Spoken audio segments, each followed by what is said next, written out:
Hi, everyone. Just give us a couple more moments. We'll be starting shortly in about a minute. Thank you.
All right, hi everyone. We're just about to begin. I'd like to ask you to take off your cameras so we could preserve the bandwidth.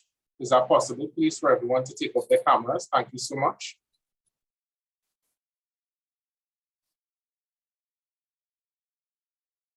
Okay, Dr. Guy, over to you.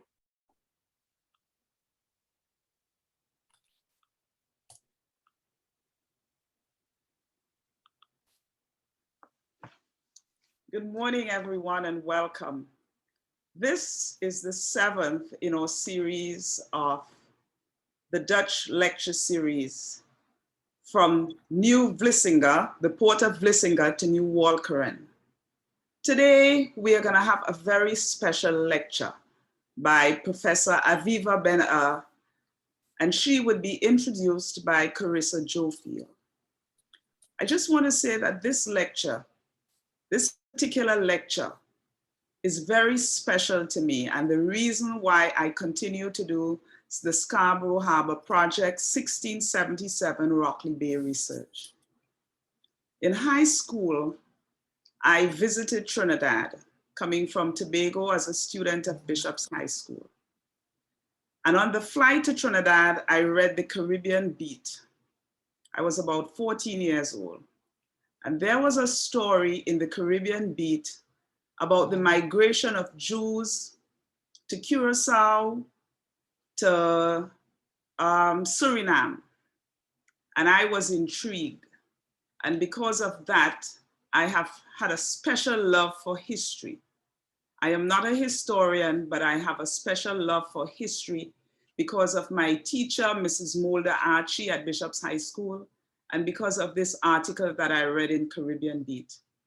I am saying this to say that we as adults, we owe it to the next generation to help them, to participate in things that would further their education, whether it's academically or otherwise.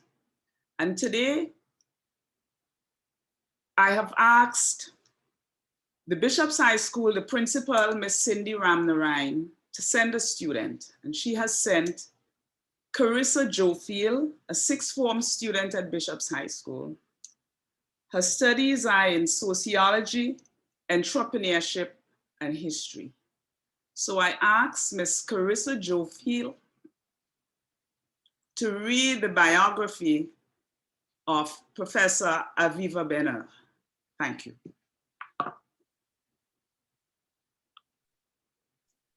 Good morning, everyone. Aviva Ben-Er is a professor in the Department of Near Eastern and Judaic Studies at the University of Massachusetts Amherst, with adjunct appointments in the Department of History and in the programs in Spanish and Portuguese and comparative literature. She specializes in Atlantic Jewish history, slavery studies, and the Ottoman diaspora, and is the author of Remnant Stones, the Jewish Cemeteries and Synagogues of Suriname, Epitaphs, the Jewish Cemeteries of Suriname, both co-authored with Rachel Franket. Sephardic Jews in America, a Diasporic History, Jewish Autonomy in a Slavery Society, Suriname in the Atlantic World, 1651 to 1825. University of Pennsylvania Press 2020. Her current project, founded by the Marian and Jasper Whiting Foundation Fellowship, focuses on the ordeal of citizenship in Western Europe as experienced by thousands of Ottoman Jews, Christians, and Muslims during the first half of the 20th century. He has received fellowships from the Netherlands Institute for Advanced Studies in the Humanities and Social Sciences, the National Endowment for the Humanities, the ACLS, the U.S. Fulbright Scholar Program, and the John Carter Brown Library at Brown University. The title of her presentation is The Exception That Proves the Rule, Jewish in the Dutch Caribbean.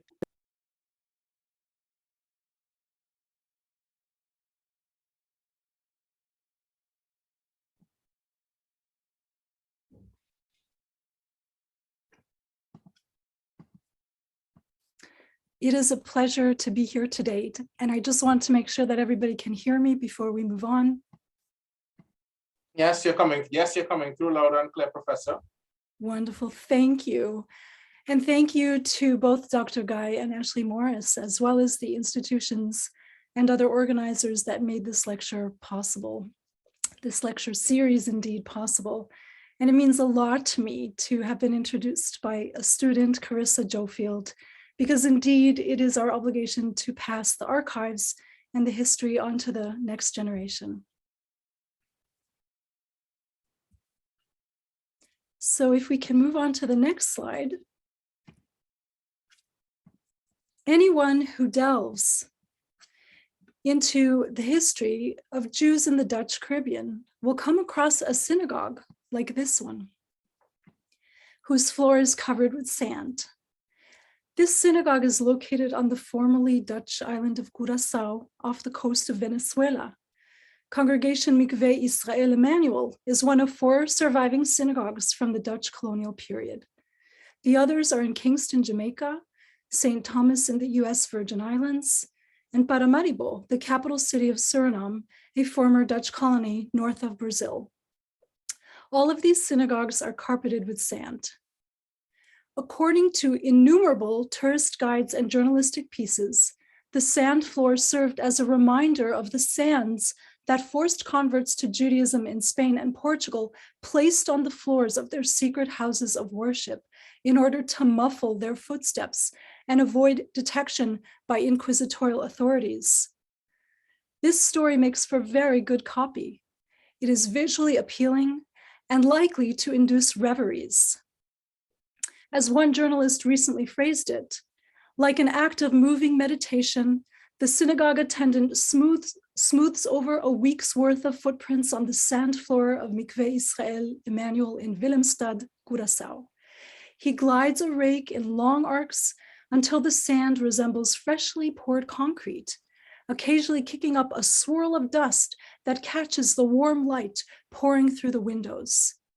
As the members of the congregation step through the doors for Saturday morning worship, their shoes sink into the sand covering.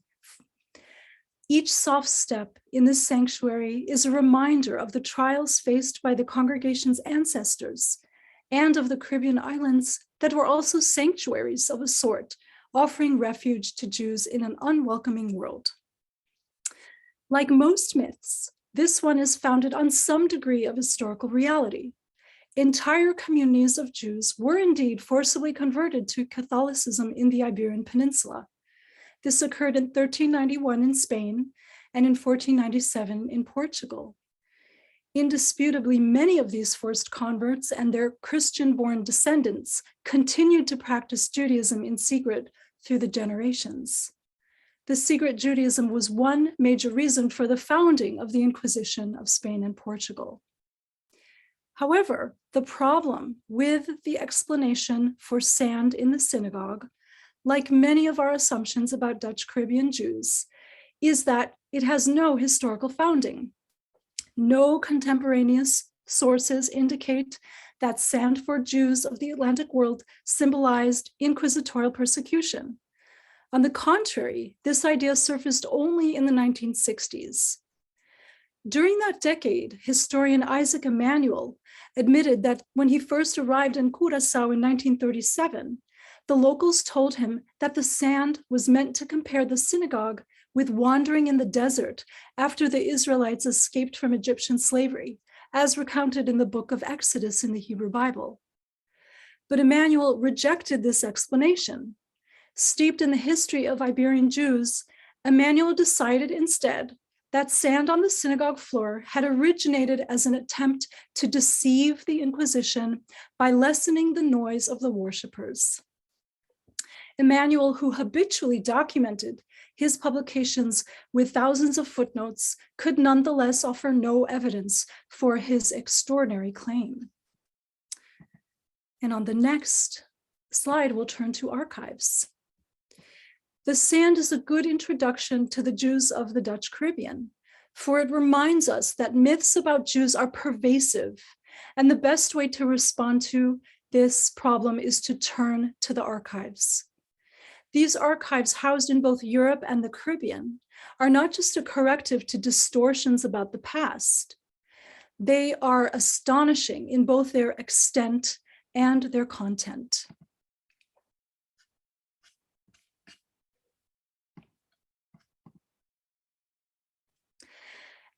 They continually surprise us, and that is exactly what archives should do. This lecture series focuses on the Dutch presence in the Caribbean. Thus far, the series has considered national groups, such as the Dutch, French, Danish, and the English and the British. It has looked at ethnic groups, First People, also known as Indigenous people, people of African descent, and people of European descent. Jews, by contrast, defy easy categorization as a national or ethnic group. The Jews of the Caribbean traced their remote ancestry to the Middle East and carried with them Semitic languages, including Hebrew and Aramaic. But by the time Christopher Columbus set sail from the Iberian Peninsula, Jews had lived in Europe for over a millennium. As Europeans, Jewish immigrants in the New World were automatically classified as whites and therefore could not be enslaved. But in practice, colonial governments and many enslaved people alike identified Jews as somewhere in between Black and white. Notably, colonial censuses commonly categorized local populations in the Dutch Caribbean as Black, mulatto, and white. But Jews were often in a separate category altogether. Let's go to the next slide now. And let us put our story in context. The first Jewish community of the Iberian Peninsula emerged around the 3rd century of the Common Era. It steadily grew, although Jews never formed more than 1% of the general population anywhere in Europe. The status of the Jewish community in Christian Europe was not only legal, it was privileged. Jews were virtually the only non-conforming religious group on the continent. Their lives, religion, and property were protected by both church and lay laws, and they enjoyed the great privilege of communal autonomy, that is, the liberty to conduct their lives as Jews according to their own religious and secular laws. But by the late medieval period, this system of protection and privilege began to break down. As I mentioned earlier, Jews experienced mass forced conversions in Spain in 1391 and in Portugal in 1497.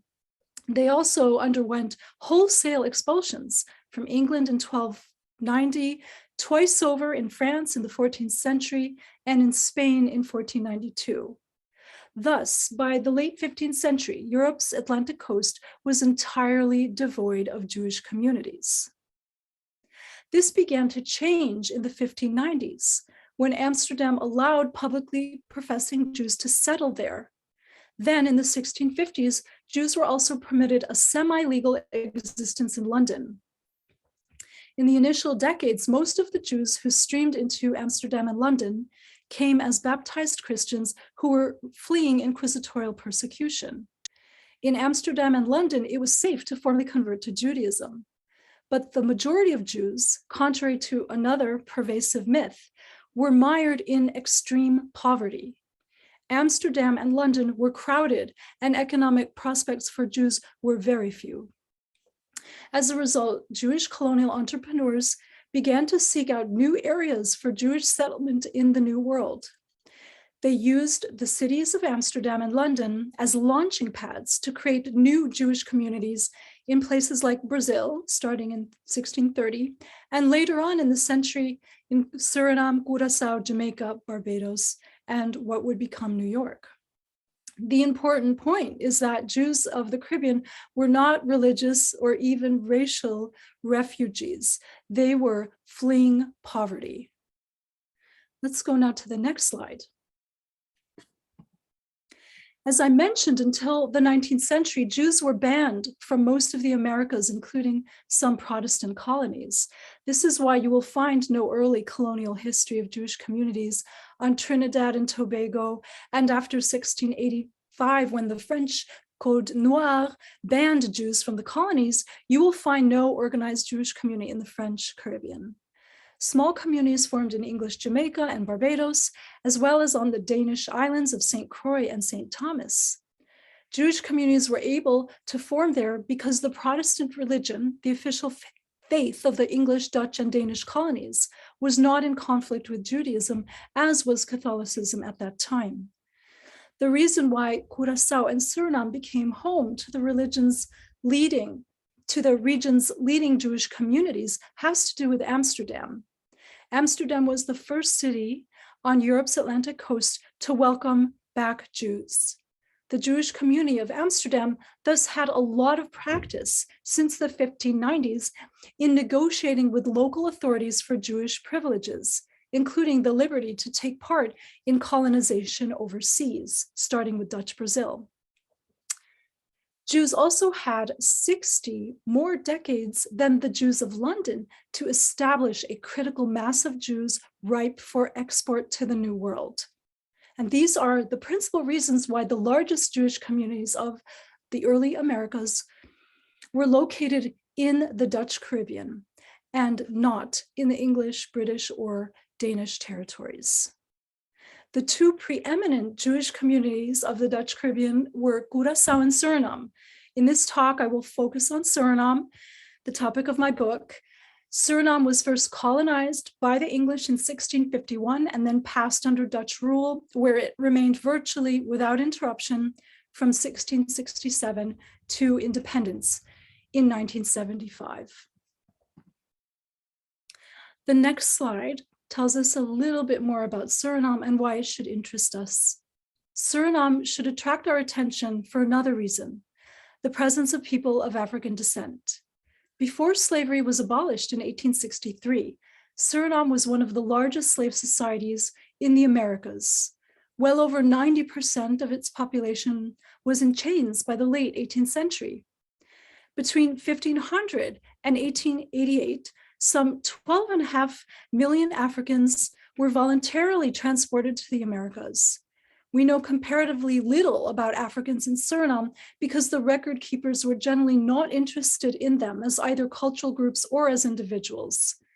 The Africans who arrived in Suriname during more than 2 centuries of forced migration had been sold by African slave traders to European merchants on Africa's coastline. These captives came from a vast region that extends from Senegal through Luango, Angola. It stretches over 2,000 miles between what is today Ghana, then the Gold Coast, what are today Togo, Benin, and Western Nigeria, then known as the Slave Coast, and Luango, Angola, lying between the Congo River and Cameroon. By contrast, Jews numbered less than 500,000 in early modern Europe. As a group, Jews were caught up in and contributed to an era of rising imperialism, global capitalism, and population dislocation. Jews intersected with forcibly migrated Africans because Jews too experienced population dislocation, though, as we have seen, of a rather different order. Jews were dislocated because of racial persecution as New Christians, suspected of Judaizing because of their Jewish ancestry or purported Jewish ancestry. So they were dislocated in the first phase from the Iberian Peninsula for those reasons. But then Jews were dislocated after that in Amsterdam and London because of poverty. Since in the early modern period, it was the poorest people who were the most mobile. They were in constant pursuit of job opportunities in economically unstable environments. Let's consider the synagogues that the Jews founded on the next slide. The first Jewish community in the Americas, which was in Dutch Brazil, ended in 1654 when the Portuguese reinvaded. Jews were forced to depart at that point. While most returned to Amsterdam, others relocated to Barbados, Jamaica, Nieuw Amsterdam, which later became New York, and to Suriname. Jewish leaders were not rabbis, but rather colonial entrepreneurs. Therefore, they tended to see dislocation not as a punishment from God for religious infractions, but rather as opportunity. We can see this sentiment in the very names they chose for their synagogues. The congregations of Philadelphia in colonial North America and Curaçao called themselves the Hope or the Gathering of Israel, Mikveh Israel. In Barbados, they were Nidche Israel, the Dispersed of Israel, while in New York, they were She'arit Israel, the Remnant of Israel. All of these names are implicitly messianic, signaling an extreme situation that heralded the end of days and the coming of a national redeemer.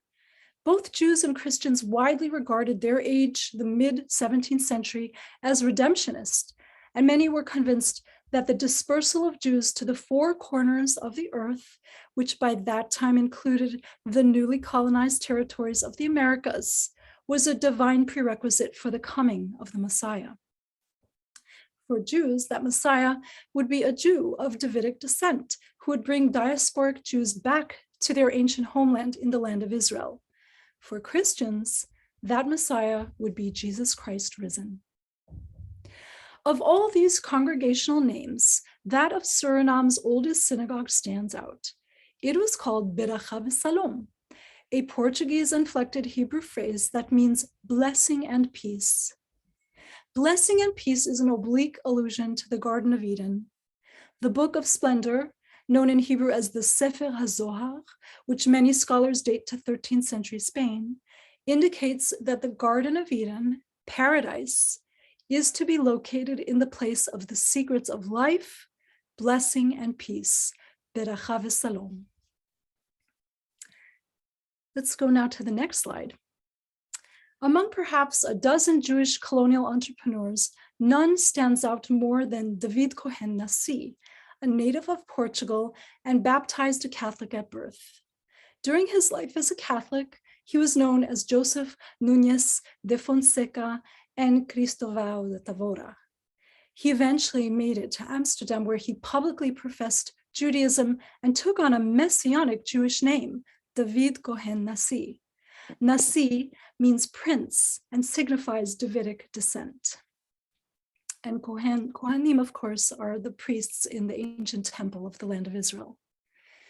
In the 1660s, Nassi and his colleagues, most of them also born in Portugal and converted to Judaism in Amsterdam, aggressively negotiated with the Dutch and later with the English colonial authorities for exceptional benefits. They won privileges that even other non-conforming whites like Catholics and Lutherans did not enjoy in the Protestant Caribbean. As the English soldier George Bruce commented in 1751, Jews have more freedom in Suriname than elsewhere on the surface of the earth. The Lutherans complain because they are not treated similarly. On the next slide, we'll consider Jewish privileges. Through these negotiations with the Dutch colonial authorities, Jews secured a stunning array of privileges. In Suriname, Jews were granted the liberty to publicly practice their religion, which meant also that they did not have to respect the Christian Sabbath or Christian holidays by refraining from labor on those days, or forcing their enslaved people to cease laboring on those days. Jews were also permitted to own property, including human beings. Jews were allowed to engage in commerce of any sort and to live anywhere in the colony they chose. Jews were granted their own tribunal, a largely lay court governed by Jewish lay leaders. They could even vote for members of the Council of Policy, a body of wealthy Surinamese landowners who often had more power than the governor himself. The privileges Portuguese Jews won in Suriname can be understood as autonomy, an extensive though limited type of political self-determination. The term autonomy, derived from the ancient Greek roots meaning self and law, was not in their vocabulary. Rather, Jews in Suriname referred to the laws that established their partial self-rule in the colony as privileges. Let's look at one of the most stunning privileges granted to Jews on the next slide. This discussion brings us to another stunning privilege won through negotiation. This was communal ownership of a village located on the edge of the Surinamese rainforest, some 30 miles south of the capital city of Paramaribo. The village was called Jodensavannah, a Dutch word meaning the savannah of the Jews, or Jews' savannah. Jodensavannah was the only place in the world at that time where Jews had territorial autonomy, that is, an entire village collectively owned by the Jewish community.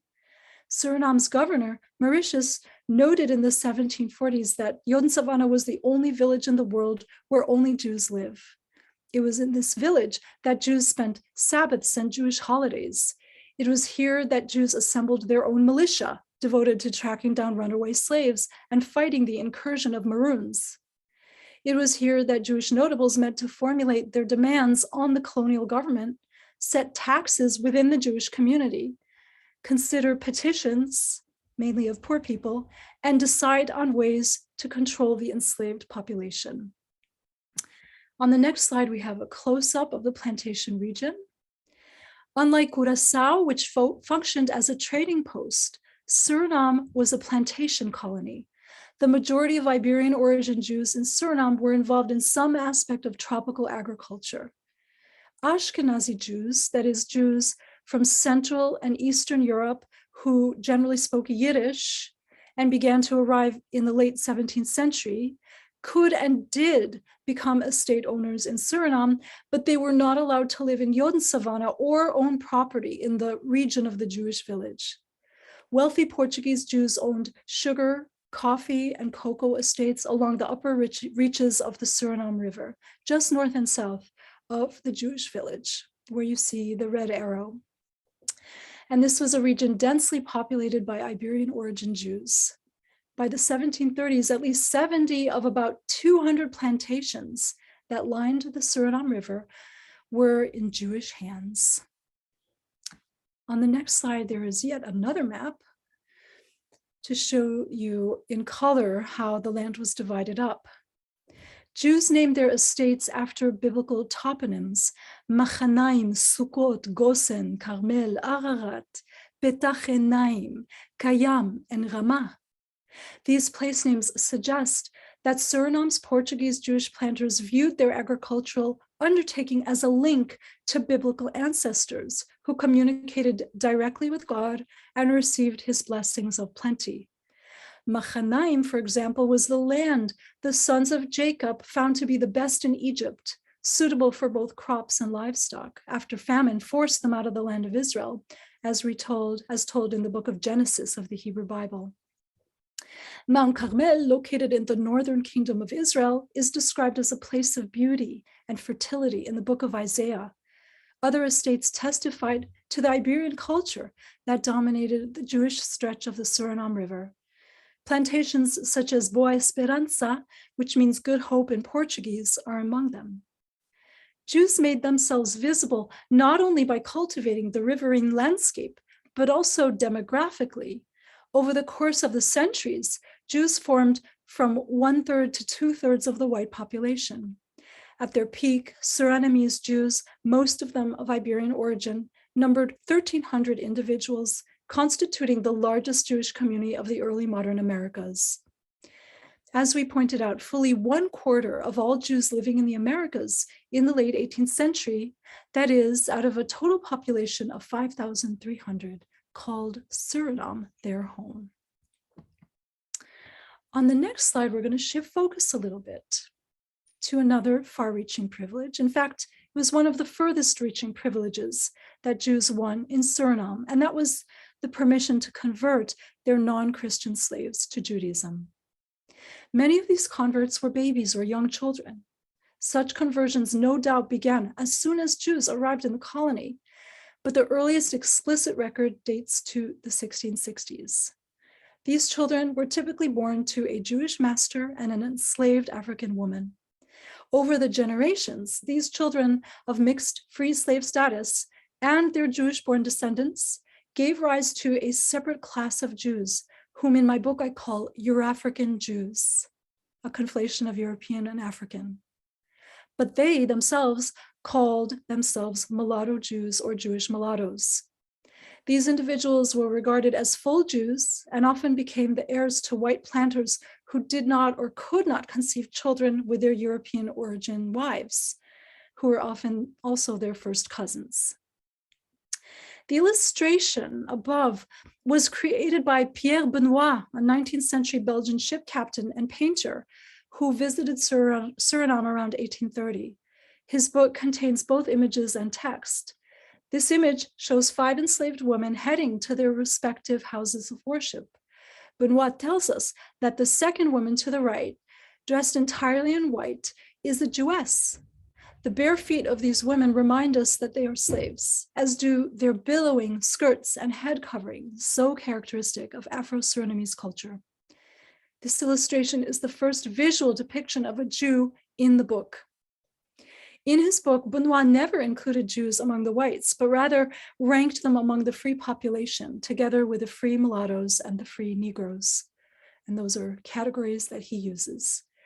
As Benoit suggests, it was not out of the ordinary by the 1830s for an enslaved woman to attend synagogue. Archival records confirm that. They show Jewish leaders complaining about the presence of African women in the synagogue already in 1748. Benoit's image is not fantasy. The records of Suriname are filled with references to mixed status children born to Portuguese Jewish fathers and African women. In my research, I came across the earliest known description of a slave conversion to Judaism in Suriname. In 1725, the planter Isaac da Costa wrote a will. In it, he mentioned that his wife Ribka, who was also his first cousin, he and Ribka had no children. Their marriage was unfruitful, a problem often noted in Portuguese Jewish records. Infertile couples may have arisen because of the coupling of successive generations of first cousins, as I suggested before. But the testator, Isaac da Costa, was not infertile. He procreated 6 young children with 2 or more of his slaves beginning in 1703. He named these 6 children Rosa, Ismael, Simcha, David, Hannah, and Aquariba.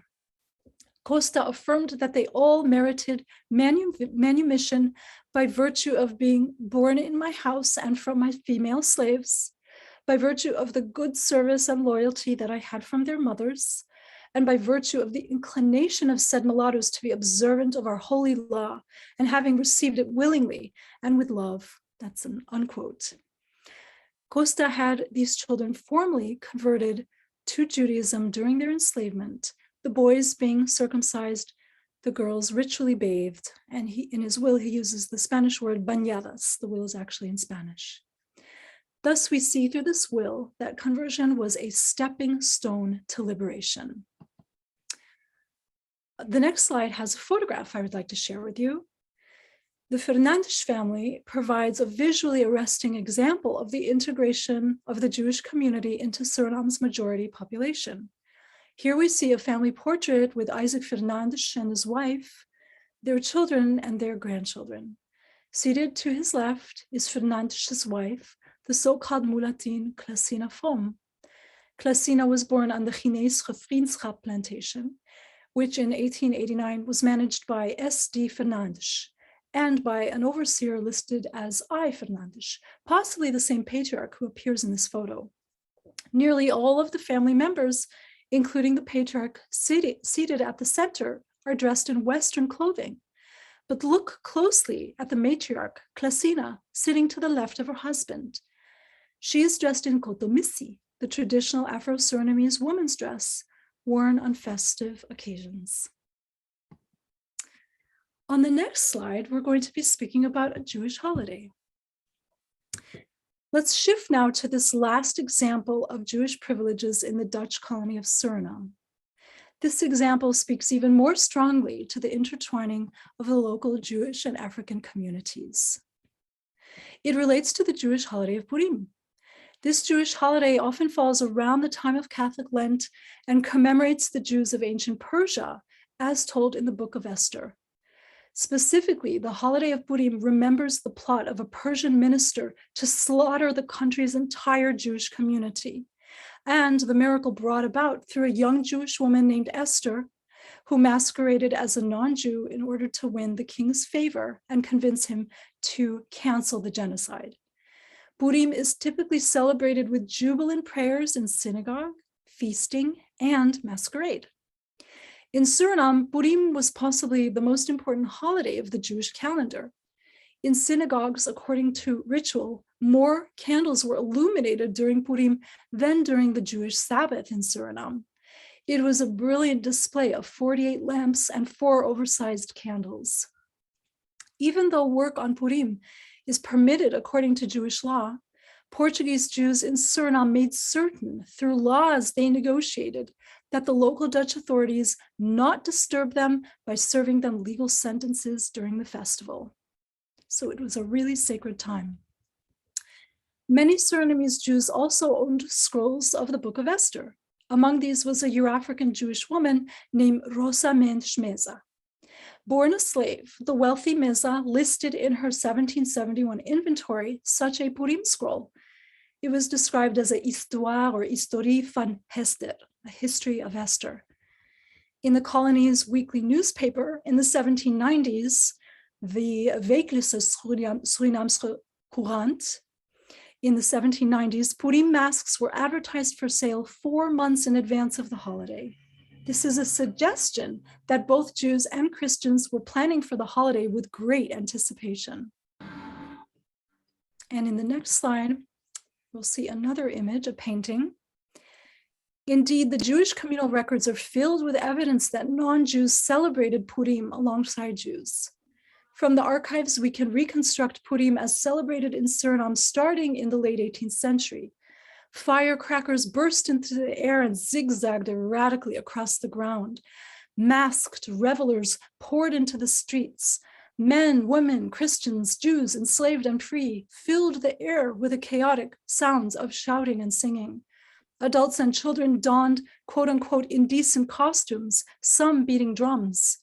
The pungency of intoxication wafted through the tropical breezes.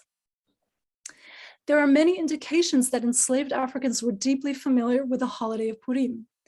In 1759, a so-called Jewish Negro belonging to the Portuguese Jew Joseph de la Parra fled into the rainforest carrying a so-called history of Esther in Hebrew. A government expeditionary force soon located the rolled parchment among the huts of Maroons, enslaved Africans who absconded to the colony's rainforest and founded their own autonomous communities.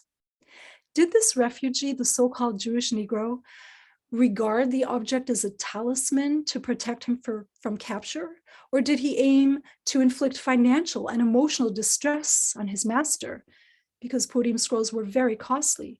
Perhaps he stole the scroll as a reminder to his owner that the fates of perpetrators and victims were abruptly inverted in the biblical narrative's final scene, when the genocidal Persian minister was himself hanged on the gallows. Purim, in fact, was a fairly common name among enslaved people in Suriname and elsewhere in the Caribbean. The most notorious of these namesakes was a native of Suriname who labored as a woodchopper in the Jewish village of Yonsavana. In the 1770s, this man caused an uproar by attacking both fellow slaves and members of the slave-holding Jewish community. On one occasion, he murdered a bondman charged with keeping order among slaves during the synagogue service. The following year, he physically and repeatedly threatened a prominent Portuguese Jew in the presence of multiple witnesses.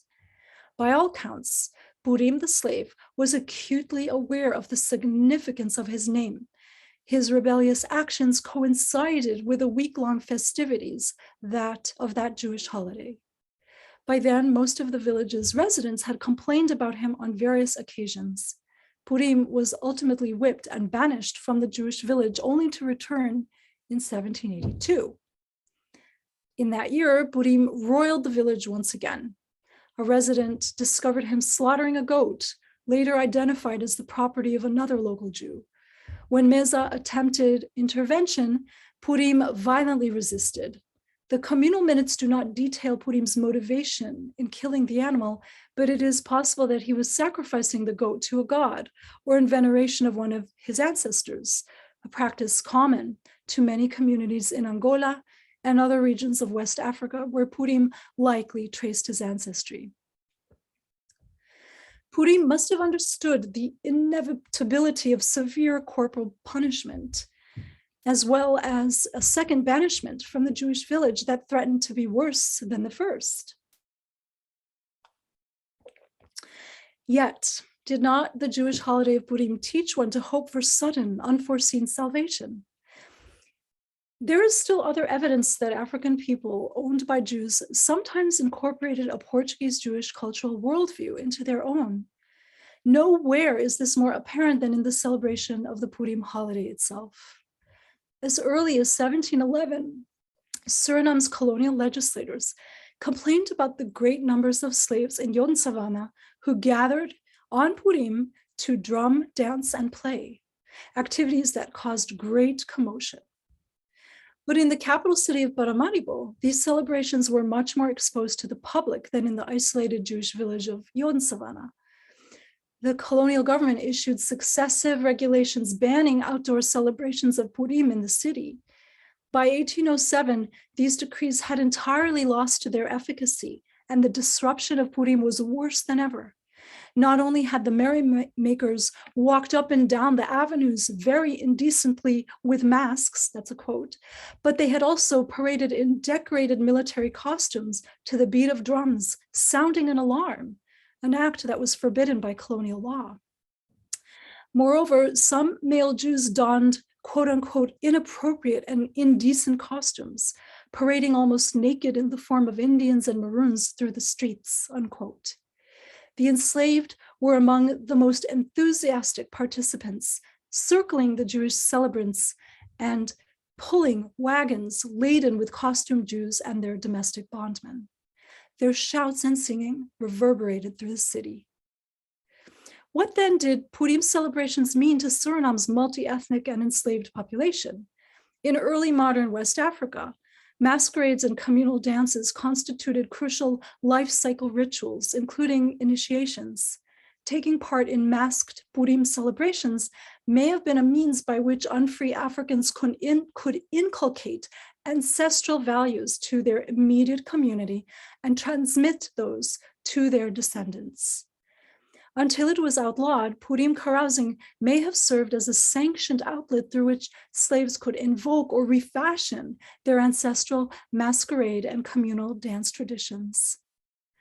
But alas, communal records do not record the motivations of Africans who participated in Purim. Yet it is clear that by the last quarter of the 18th century, Purim had become a joint cultural production with strong West African overtones. It was an Afro-Surinamese festival akin in many ways to a local variety of carnival. By the 1800s, Purim in Suriname had become the patrimony of Suriname's ethnically diverse population. Its denouncers could do little more than reissue laws that had been ineffectual since the 18th century, when the joyful celebrations of Jews and African origin slaves first began to converge. And we'll move on to our very last slide now, with a reflection. In my opinion, the most important reason to study Jews is because their history sheds light on majority society.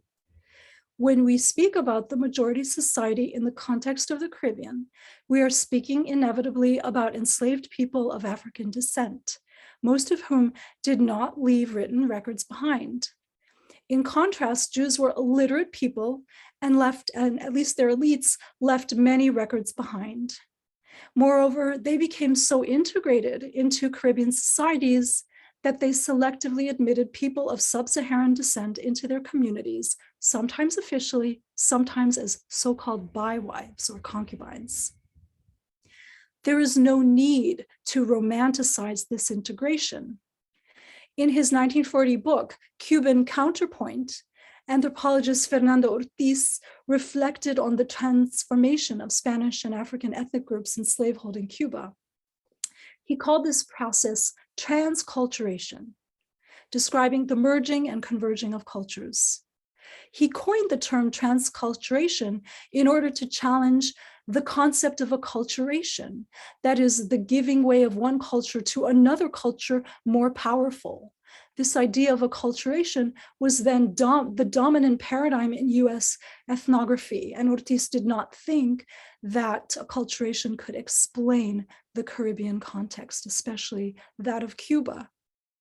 Ortiz thought that the result of cultures in contact was more complex than acculturation, especially for Africans.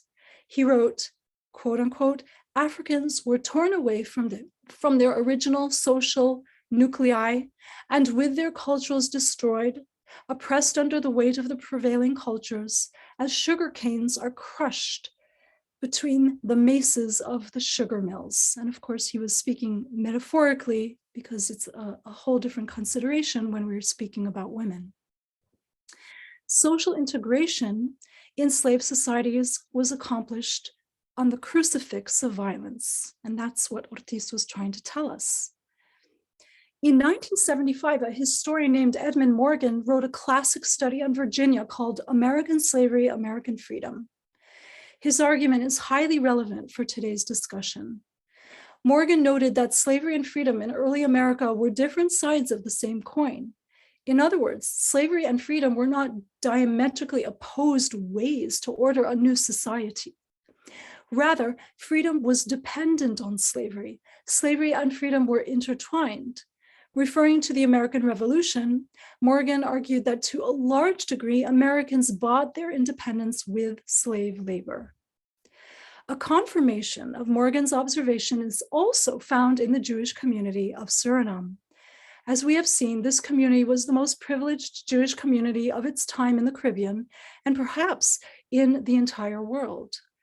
As a group, Jews in Suriname, and to a lesser extent in Curaçao, enjoyed exceptional privileges that were unparalleled elsewhere in the Jewish diaspora, and sometimes even rivaled the liberties accorded to non-Protestant Christians. Yet, these exceptional liberties were granted in the heart of a Dutch colonial slave society. The Dutch exception thus proves the rule. In Suriname, extreme freedom was dependent on extreme unfreedom, and that is no myth.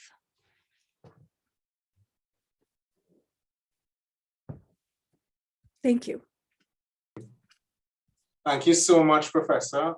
Fantastic presentation. Okay, we can move very quickly into the question and answer segment. If you don't have anything else to say, Professor. Okay. Please go right ahead. Okay, great. Okay, so Dr. Guy would like, I know that Professor Brereton has a question, and Dr. Guy would like that question to be asked live. So Professor Brereton, you can ask that question now. Thank you very much, Ashley, and Professor Ben-Ur.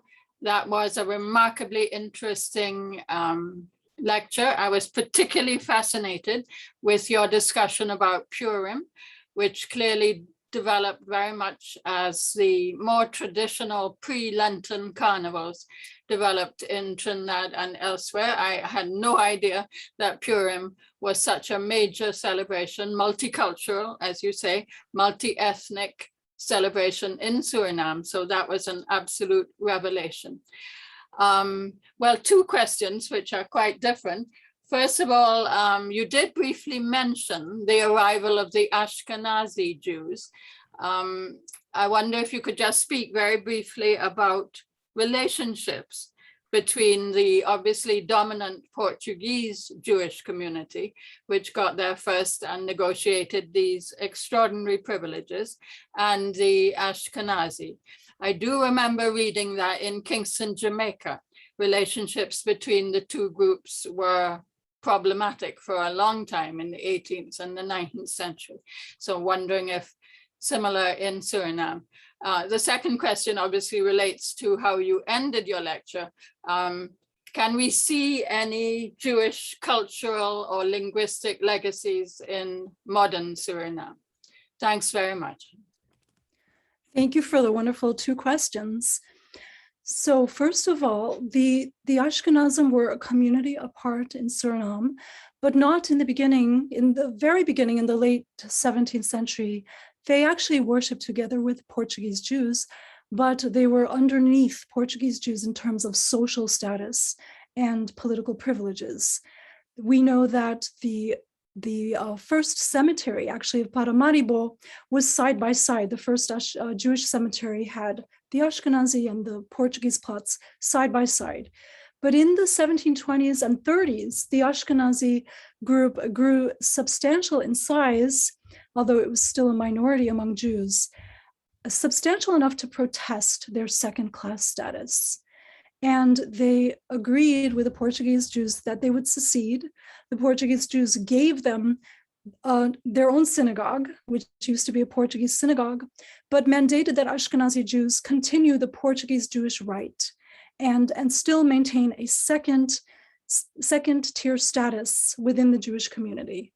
So this, what you mentioned about Jamaica, is very similar to what is happening in other parts of the Caribbean, including Jamaica, that the Portuguese Jews had enjoyed a higher social status than the Ashkenazi Jews. And in Suriname, what's very important is Ashkenazi Jews never had communal autonomy. All of the legislation, all of the negotiations that we know about were leveraged by Portuguese Jews in consort with the colonial and metropolitan authorities. Whatever benefits accrued to Ashkenazi Jews was a result of what Portuguese Jews did. And so Ashkenazim were kind of riding on the coattails of what the Portuguese Jews had achieved politically. Nonetheless, intramarriage occurred, and another myth is that Portuguese Jews and Ashkenazi Jews never married. That's actually not the case. Marriage was legal in the community, but if a Portuguese Jew deigned to marry an Ashkenazi Jew, he or she would simply lose their first-tier status. And this is also true for metropolitan Europe and the rest of the Caribbean. There are indeed linguistic legacies of Jews in the Caribbean and in Suriname specifically, to answer your second question. These have been noted by anthropologists and linguists. Some 4% of the Dongo language in Suriname today derives from Jewish languages, including Hebrew and Portuguese. A higher percentage of Jewish languages are present in the Maroon language of Saramaka, the Saramaka people in the rainforest.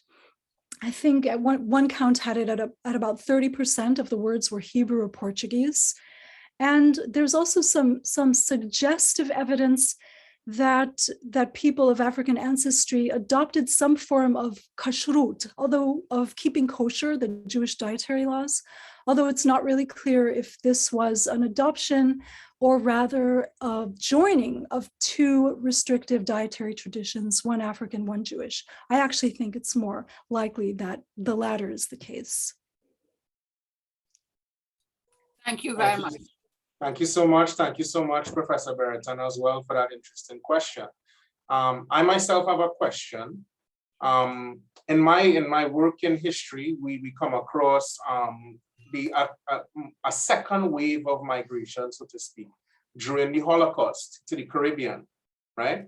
And I would like to know if this second wave of migration were the precursor Jewish communities, were they welcome into this second wave?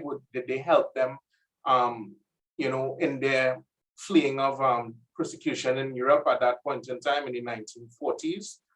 Or was there any other result of that mixing? Because in Trinidad, we have a lot of history, a lot of Jewish history as well from this time period.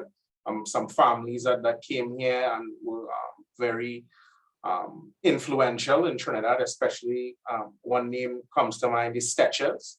So I don't know if you can give that some light. Thank you. That is a tantalizing question. Hundreds of refugees, Jewish refugees fleeing Nazi persecution, arrived in the Caribbean. Trinidad, I believe, absorbed about 600 of them. And there's a new book by Joanna Newman called, I think it's called In the Almost Promised Land, where she studies this very carefully. And one of the things I really love about the book is, well, traditional studies of this second wave, so-called second wave of Jewish migration, looks only internally at the Jewish community and its relationship with the government. What I like about Newman's book is that she really considers the Jewish interaction with the majority society, and what is it like to in a place where poverty is endemic, to be forced to absorb newcomers from Europe. So I recommend that book. Refugees also arrived from Nazi persecution in Suriname, and this is a very little known chapter. There are some really great interviews conducted by some of the survivors who ended up in Suriname, and they tell really fascinating stories about how they were treated by the local Jewish community, which was not always smooth, and also how they interacted with the majority population on the ground. And one of the interesting things that came out in one of these interviews is that the Jewish refugees were segregated in a residential area and made to do the work that was commonly known as the work of people of enslaved ancestry. And these Jewish refugees felt very insulted about that. And that comes through in the interviews, which gives a really fascinating glimpse about the relationship of the Jewish arrivals and the majority population. But much more needs to be done, just like Joanna Newman has done for Trinidad. And I hope somebody will undertake this for Suriname as well by writing a book. Thank you so much. I've also been invited by Dr. Guy to invite Professor Dr. Pemberton to ask a question. I'm not sure if she has one. Dr. Pemberton, if you're with us. Yes, I am. I had a question. The lecture was very important, very informative, very interesting. I just wanted to know what was the nature of the relationship between the Jewish mulattoes and other mulattoes, and the Jewish mulattoes and the African population, particularly the free African population in Suriname. That is a complex question. So first of all, many Euro-African Jews had half-siblings in the non-Jewish enslaved community and the free population of African descent. And we know this primarily because in the 1790s, a group of Euro-African Jews rebelled against their second-class status in Suriname's Jewish community. They petitioned the Portuguese Jewish authorities, they petitioned the colonial government, and they petitioned the metropolitan authorities. And they produced hundreds and hundreds of pages of legal material. So that this was a true trial. It was true litigation. And it came out in some of these appeals that these Euro-African Jews were threatening to convert to Christianity and join their half-siblings. So from that, we know that many had half-siblings who were by religion Christian. So we can say that the Euro-African Jews were sort of like a borderland community. They had networks across the Surinamese population. Did they have a network with the enslaved African or free African community? That is the community that did not have European ancestry and therefore was less likely to be manumitted by mistresses and masters. That I don't know about that, but it makes for a really great question. And there's so many archives to delve into. And since we have at least one student in the room, let me give another plug for the archives. There are thousands, hundreds and thousands of pages in multiple languages. And there are several lifetimes worth of work to be done to add to our story and even to correct, inevitably, some of the things that we thought were factual. Yes, that's definitely true. It was very interesting to see the floors of the synagogues that you mentioned, the sandy floors. I'll give you this opportunity to maybe elaborate on that a little bit more, because it's quite interesting, and we have a question in the chat about it. Thank you. I wondered if I could ask for a little more direction about the question for the sand. Okay, you mentioned it. You said that, it was potentially something brought over from their persecution, the factors of their persecution in Europe, and it was to dampen sound. So I'm wondering if you could probably say a little bit more on that. That'd be very interesting if you could elaborate. Of course. So this myth that the sand is a cultural remnant of a memory of inquisitorial persecution is really one of the first myths that a researcher is faced with when they start to delve into the history of Caribbean Jews. And for many years, I was first exposed to this history actually as a college student, or right after college. And it, as I said before, it's such an appealing myth. It's so romantic, and it's also visually appealing. It's beautiful to have a sand-colored floor, that I believed it for many years, until I started to come across in archival sources other explanations. And I never found an explanation for inquisitorial persecution. But the very absence of that explanation told me that it was a newly manufactured myth. So I actually I think I found the origin of the myth in a phone conversation that Isaac Emanuel had, and somebody wrote down the notes from the conversation, and there he admits that this was his invention, it was his extrapolation. That was the meaning he gave to it in the 1930s or 1960s when the notes were written down. But if you think about it, so whenever you encounter a myth, the first thing you have to do is think in practical forms. You have to ask yourself, okay, nice, sand can be romantic, but what is the practical purpose of sand? And if you delve into the history of sand in early modern buildings, you see that it was used to combat mud, insects, dirt in both metropolitan Europe and in the Caribbean. And this is a point that is made in Barry Stiefel's book, actually called Jewish Sanctuary in the Atlantic World. He has a whole section on sand, and he quite correctly points out this was a pragmatic way to keep the synagogue floor hygienic.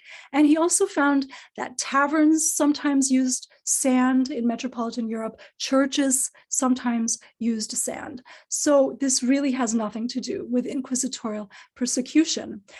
But I think the one perhaps unique, I don't like the word unique because everything and nothing is unique, but the one perhaps distinctive feature of sand and the Portuguese Jewish tradition emanating out of Amsterdam is that while other buildings, churches and taverns stopped using sand on their floors, the Jews continued to use that. And actually that is, I think, is a feature of Jewish culture, that it tends to preserve the distant past. You can also see this in Jewish languages of North Africa. The Arabic spoken by the Jews of Egypt in the late medieval period actually preserved an early medieval dialect of Arabic that had disappeared among Muslims. So perhaps that is a feature of marginal cultures, that they tend to preserve an aspect of the majority culture that expires after hundreds of years. Thank you so much. I'm not seeing any more questions in the chat, so if there's anybody who would like to ask one final question before we close, you can use this opportunity to do so in the chat. Okay. Okay, well then, thank you so much, Professor, for answering these questions. And I'm sure there were a lot of ideas flying about for people for further research. And I'm sure if you can I see a question. Let me see. Okay, about the recording. All right, so maybe you can supply your email address in the chat so people could probably contact you for further clarification if anything comes to them after this lecture. And with that, I will hand it over to Dr. Guy to close today's proceedings. Thank you so much.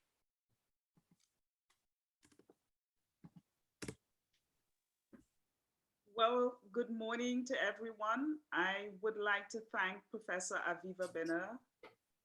I would also like to thank the Embassy of the Kingdom of the Netherlands in Port of Spain, and in particular also the National Trust.